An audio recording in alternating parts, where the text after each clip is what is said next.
मैं Rakesh Kumar RCM news में आज हम ताज़ा तरीन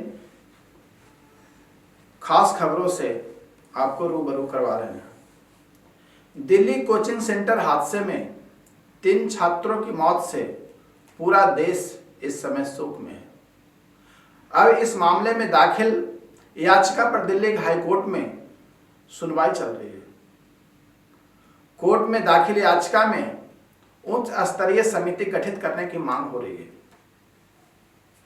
कोर्ट ने कहा कि आप हर राहगीर के खिलाफ कार्रवाई कर रहे हैं, लेकिन एमसीडी अधिकारियों के खिलाफ आप कोई कार्रवाई नहीं कर रहे हैं कि सबसे ज्यादा एमसीडी के अधिकारी ही इसमें सबसे ज्यादा दोषी हैं।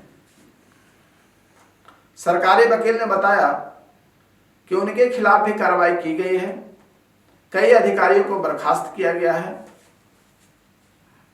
इस पर कोर्ट ने कहा कि जूनियर अधिकारियों को बर्खास्त कर दिया आपने, लेकिन वरिष्ठ अधिकारियों का क्या हुआ जिन्हें निगरानी करनी चाहिए थी। जो पक्षकार वकील ने फिर उस बात पर बहस हुई। दिल्ली में पिछले कुछ सालों में घटे कई घटनाओं की बात कर रहे हैं जिनमें अवैध निर्माण का या नियमों का अवहेलना के कई लोगों की जान गई है। ऐसा लगता है कि हम जंगल राज में रह रहे हैं। नियम कहते हैं कि एमसीडी और दूसरे विभाग अवैध निर्माण या सेफ्टी नियमों की अनदेखी के सामने आते ही कार्रवाई करें। क्या इन्हें कहीं अनियमितता दिखती है? नहीं दिखती है। हद तो तब हो गई कि एक छात्र ने राजेंद्र नगर जिस बेसमेंट में घटना घटी, उस बेसमेंट में लाइब्रेरी जो चल रही थी, जो कोचिंग वहां जो पहले से जो चल रही थी, उसके खिलाफ उन्होंने कई एक बार शिकायत किया। 2 बार तो रिमाइंडर भी भेजे थे, लेकिन शिकायत पर कोई कार्रवाई नहीं हुई। एक दूसरे पक्षकार जो वकील थे, उन्होंने भी अपना कुछ मंतव्य रखा। कुछ दिनों पहले करंट लगने से एक छात्र मर गया।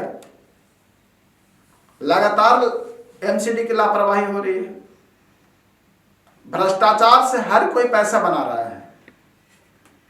एमसीडी जानबूझकर सेफ्टी नियमों की उपेक्षा कर रही है। मामले की उच्च स्तरीय जांच हो। यह भी देखा जाए कि शिकायत पर क्या कार्रवाई हुई। क्या शिकायत की जांच के लिए किसी अधिकारी को नियुक्त किया गया था? कोर्ट दिल्ली के हर जिले में अवैध निर्माण की जांच के लिए जिला लेवल कमेटी भी बनाए। हाईकोर्ट के जज की अध्यक्षता में कमेटी बने। इसका विस्तार दिल्ली के हर जिले तक हो। उसके बाद दिल्ली सरकार के वकील ने बोला कि नियम तो सरकारी सब बने हुए हैं, उनके पालन की कोशिश की जाती भी है। बिल्डिंग के आधार पर कोचिंग की अनुमति भी मिलती है। फायर सेफ्टी के लिए इंस्पेक्शन होता है। हम कोचिंग संस्थाओं पर लगातार कार्रवाई कर रहे हैं। अभी तत्काल में 75 को नोटिस दिया गया है। 35 कोचिंग सेंटर को बंद किया गया है। 25 को सील किया गया है। कुछ दूसरी जगह शिफ्ट हुए हैं।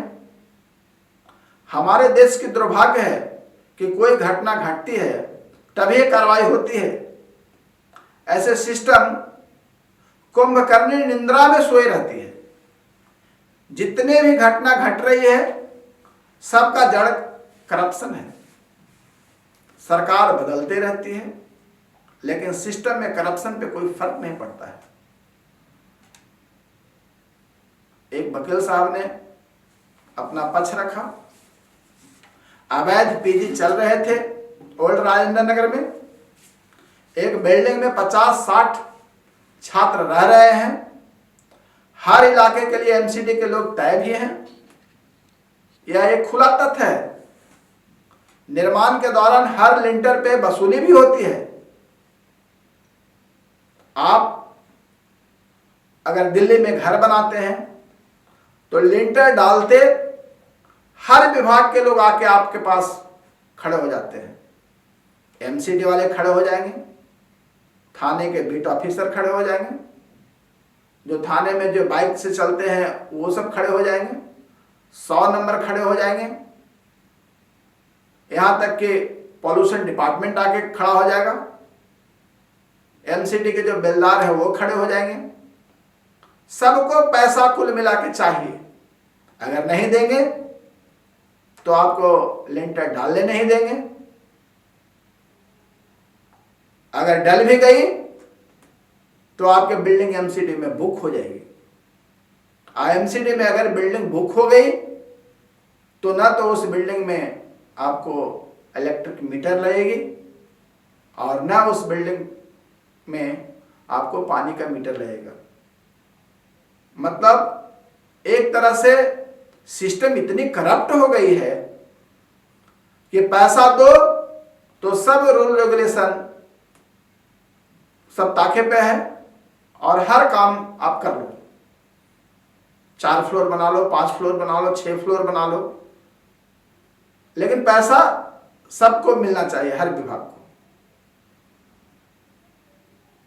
सरकार बदलती रहती है लेकिन सिस्टम में करप्शन पे कोई फर्क नहीं पड़ता है।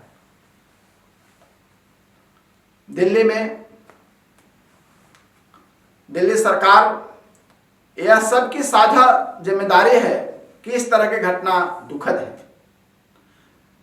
जज साहब ने बताया कि समस्या यह है कि आपने सुविधाओं का ढांचा तो विकसित किए, बिना बिल्डिंग बालौज में ढील दी गई, कई फ्लोर का निर्माण हो जाता है, लेकिन सरकार को जो सुविधाएं देनी चाहिए वह नहीं दी जा रही है। जो याचिका करता थे उन्होंने अपना वक्तव्य रखा। घटना के बाद अब कार्रवाई का दिखावा किया जा रहा है, पहले कुछ नहीं किया। फिर दिल्ली सरकार की जो वकील है उन्होंने बताया कई जांच कमेटी बनी, उनकी रिपोर्ट से और जानकारी मिलेगी। जज साहब ने बोला एमसीडी के पास कर्मचारियों को वेतन देने के लिए पैसे नहीं है, लोगों को सुविधा क्या देगी? सरकार ने फ्री की राजनीति को बढ़ावा दिया, लोगों से पैसा लेने और हर सुविधा देने का वादा किया, लेकिन क्या यही सुविधा मिल रही है?